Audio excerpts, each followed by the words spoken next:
बाबा जी की प्यारी सास संगत जी, आज जो मैं आपको बहुत ही प्यारी बात बताने जा रही हूँ, उससे पहले अगर आपने हमारा चैनल लाइक, शेयर, फॉलो और सब्सक्राइब नहीं किया है तो जरूर कर लीजिए। साथ में बेल आइकन भी जरूर प्रेस करें जी, जिससे आपको बाबा जी की प्यारी प्यारी बातें पता चल सके। और लाइक करना बिल्कुल न भूलें जी। अब जो मैं आपको बहुत ही प्यारी बात बताने जा रही हूँ, सुनकर आंसू रोक नहीं पाएंगे आप। ऐसा एहसास होगा जैसे कोई फर्क नहीं पड़ता अगर आप पूरी दुनिया में बिल्कुल अकेले खड़े हो, पर मालिक का प्यार और विश्वास साथ है तो कोई दूसरी ताकत आपका मुकाबला कर ही नहीं पाएगी। अगर मालिक साथ है तो चाहे दुनिया पर कहर ही क्यों ना बरस रहा हो, वो कहर भी आपका कुछ नहीं बिगाड़ पाएगा। वो कहते हैं ना, पाया तेरे दर तो मैं रहमता हजारा, शुक्रगुजार हाँ तेरा शुक्रगुजार हाँ। हे सतगुर मैनू है आस तेरी, तू आसरा है मेरा, तेरी याद विच बीते हर शाम ते सवेरा। यह सच्ची घटना सुनकर आप खुद को बहुत सिक्योर्ड, बहुत सुरक्षित महसूस करेंगे कि बाबा जी अपने बच्चों के कितने अंग संग हैं। जो बात मैं आपको बताने जा रही हूँ ये संत कबीर जी की है। एक बार संत कबीर जी कंधे पर कपड़े का थान लादे बाजार जाने की तैयारी कर रहे थे तो माता लोई जी ने कहा, भगत जी आज घर में खाने को कुछ भी नहीं है।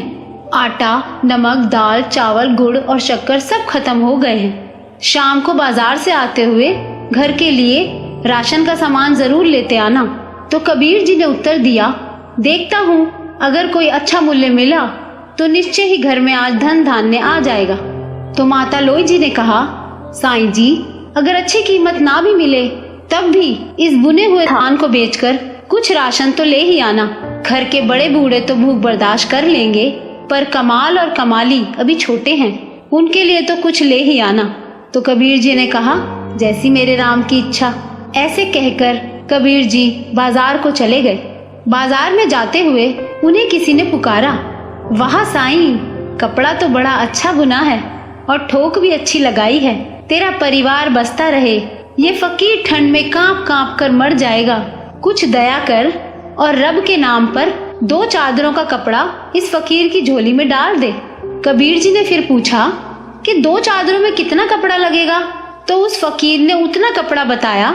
इत्तेफाक से कबीर जी के थान में कुल उतना ही कपड़ा था और फिर कबीर जी ने पूरा थान उस फकीर को दान कर दिया। दान करने के बाद जब कबीर जी घर लौटने लगे तो उनके सामने अपनी माँ, पिता, छोटे बच्चे, कमाल और कमाली के भूखे चेहरे नजर आने लगे। और फिर लोई जी की कही बात कि घर में खाने को कुछ भी नहीं है, दाम कम भी मिले तो भी ले आना, ये सब नजारा सामने आ गया।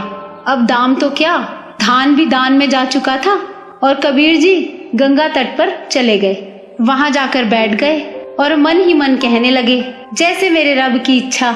जब सारी सृष्टि का ख्याल भी खुद रखता है तो अब मेरे परिवार का ख्याल भी वो खुद ही करेगा। और फिर कबीर जी परमात्मा की बंदगी में खो गए। अब भगवान कहाँ रुकने वाले थे। कबीर जी ने सारे परिवार की जिम्मेदारी अब उनके सुपुर्द जो कर दी थी और अब भगवान ने कबीर जी की झोपड़ी का दरवाजा खटखटाया। माता लोई जी ने पूछा, कौन है? तो भगवान ने पूछा, कबीर का घर यही है ना? फिर माता लोई जी ने कहा, लेकिन आप कौन? तो भगवान ने कहा, सेवक की क्या पहचान होती है भक्तानी, जैसे कबीर राम का सेवक वैसे ही मैं कबीर का सेवक। ये राशन का सामान रखवा लो। फिर माता लोई जी ने दरवाजा पूरा खोल दिया। फिर इतना राशन घर में उतरना शुरू हुआ कि घर में रहने की जगह ही कम पड़ गई। फिर माता लोई जी ने कहा, इतना सामान कबीर जी ने भेजा है? मुझे नहीं लगता। फिर भगवान ने कहा, हाँ भक्तानी, आज कबीर का धान सच्ची सरकार ने खरीदा है। जो कबीर का सामर्थ्य था उसने भुगता दिया और अब जो मेरी सरकार का सामर्थ्य है वो चुकता कर रही है। जगह और बनाओ, सब कुछ आने वाला है भगत जी के घर में। अब शाम ढलने लगी थी और रात का अंधेरा बढ़ता जा रहा था। सामान रखवाते रखवाते लोई जी थक चुकी थी। घर के सब लोग अमीरी आते देख खुश थे। कमाल और कमाली कभी बोरे से शक्कर निकाल कर खाते तो कभी गुड़, कभी मेवे देखकर मन ललचाते और झोली भर भर कर मेवे लेकर बैठ जाते।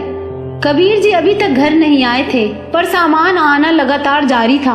आखिर लोई जी ने हाथ जोड़कर कहा, सेवक जी अब बाकी का सामान कबीर जी के आने के बाद ही ले आना। हमें उन्हें ढूंढने जाना है क्योंकि वो अभी तक घर नहीं आए हैं। भगवान जी बोले, वो तो गंगा किनारे भजन सिमरन कर रहे हैं। फिर नीरू और नीमा, लोई जी, कमाल और कमाली को लेकर गंगा किनारे आ गए। उन्होंने कबीर जी को समाधि से उठाया। सब परिवार वालों को सामने देखकर कबीर जी सोचने लगे, जरूर ये भूख से बेहाल होकर मुझे ढूंढ रहे हैं। इससे पहले कि कबीर जी कुछ बोलते तो उनकी माँ नीमा जी बोल पड़ी, कुछ पैसे बचा लेने थे। अगर धान अच्छे भाव बिक गया था तो सारा सामान तूने आज ही खरीद कर भेजना था क्या? अब कबीर जी कुछ पल के लिए हैरान हुए। फिर माता पिता, लोई जी और बच्चों के खिलते चेहरे देखकर उन्हें एहसास हो गया कि जरूर मेरे राम ने कोई खेल कर दिया है। लोई जी ने शिकायत की, अच्छी सरकार को आपने धान बेचा और वो तो सामान घर में भरे ही जा रहा है, रुकता ही नहीं है। पता नहीं कितने वर्षों तक का राशन दे गया।